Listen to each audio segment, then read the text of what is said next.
ایک چھوٹے سے گاؤں میں ایک غریب مگر محنتی لڑکا رہتا تھا جس کا نام علی تھا۔ اس کے والد کا انتقال بچپن میں ہی ہو گیا تھا اور اس کی ماں لوگوں کے گھروں میں کام کر کے بمشکل گزارا کرتی تھی۔ علی اکثر رات کو آسمان کی طرف دیکھ کر بڑے خواب دیکھتا اور خود سے وعدہ کرتا کہ ایک دن وہ کچھ بڑا کرے گا، لیکن غربت اس کے راستے کی سب سے بڑی رکاوٹ تھی۔ ایک دن جب وہ جنگل کے راستے سے گزر رہا تھا تو اسے ایک زخمی پرندہ ملا جو تکلیف سے تڑپ رہا تھا۔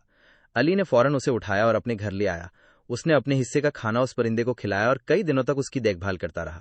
آخر کار وہ پرندہ صحت یاب ہو گیا، لیکن جیسے ہی وہ اڑنے لگا تو اچانک ایک تیز روشنی میں بدل گیا اور ایک خوبصورت جادوئی مخلوق کی شکل اختیار کر لی۔ اس نے علی سے کہا کہ تمہاری نیکی نے مجھے بہت متاثر کیا ہے، اس لیے میں تمہیں ایک خواہش مانگنے کا موقع دیتی ہوں۔ علی نے کچھ دیر سوچا، اسے اپنی ماں کی تکلیف یاد آئی، اپنی غربت یاد آئی، لیکن اس نے دولت یا شہرت کے بجائے علم مانگ لیا۔ جادوئی مخلوق مسکرائی اور اس کی خواہش پوری کر دی۔ اس دن کے بعد علی کے اندر سیکھنے کی ایک عجیب طاقت پیدا ہو گئی۔ وہ ہر چیز کو جلدی سمجھنے لگا، مشکل کتابیں آسان لگنے لگیں۔ وہ دن رات محنت کرتا رہا اور کچھ ہی سالوں میں ایک قابل اور کامیاب انسان بن گیا۔ اس نے اپنی کامیابی کو صرف اپنے لیے نہیں رکھا بلکہ اپنے گاؤں واپس آ کر ایک بڑا اسکول بنایا جہاں غریب بچوں کو مفت تعلیم دی جاتی تھی۔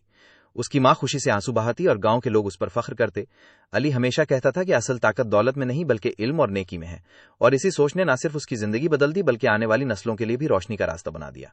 اب بتائیے کہانی کیسی لگی؟